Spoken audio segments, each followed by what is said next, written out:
Hi guys, good morning. Yan, pasensya na sa itsura ko. Yan, wala nang basahan guys. Yan, ganyan lang kasi ako sa bahay guys.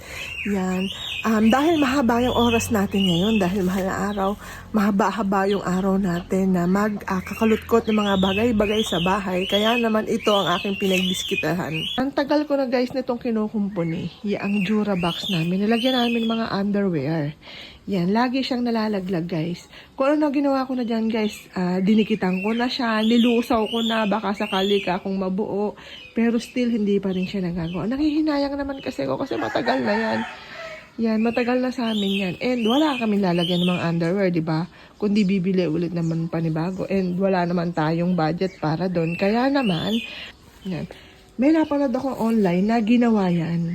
Kaya naman gagayahin natin.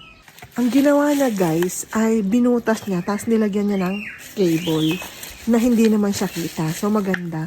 Kaya naman dali-dali nag-order ako online na to. Yan, Mitsuha na ang brand niya guys ha, Mitsuhi.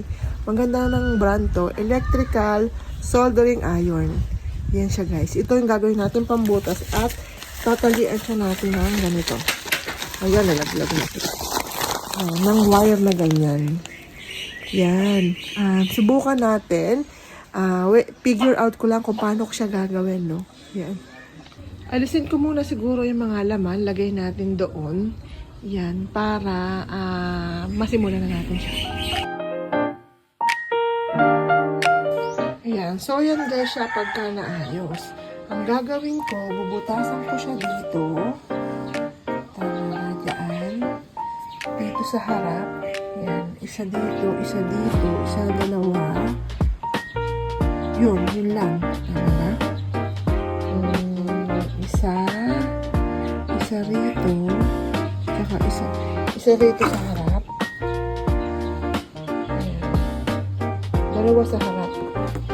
Tapos, isa rito. Ayan, para kumapit siya doon. Sumalampak na tayo sa higit. Komportable tayo dyan. At sana naman tama ang mga desisyon ko sa buhay nito.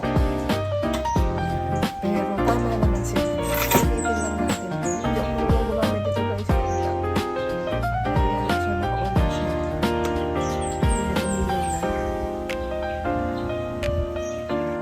O, diba? Talaga namang napakapapansin niyan talaga. O, yung ginagawa ko, doon siya naupo, diba?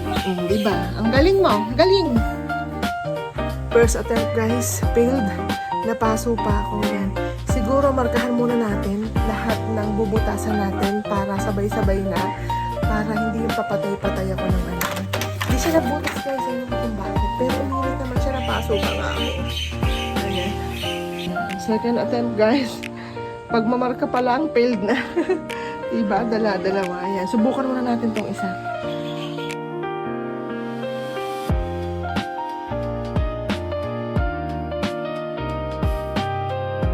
Update guys, siya nabutasan natin.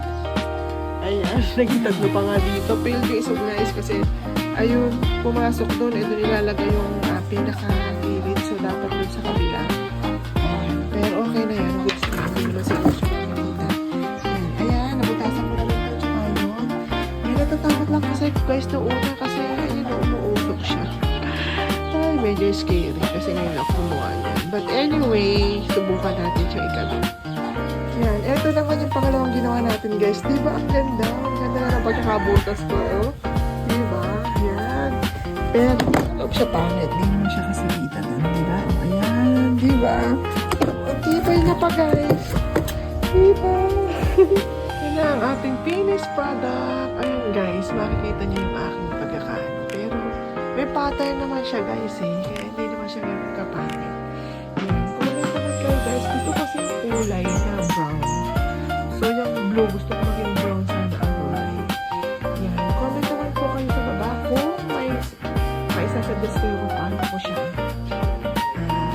gagawin brown. Ano po ba yung pang pintura na pwede dyan sa mga plastic?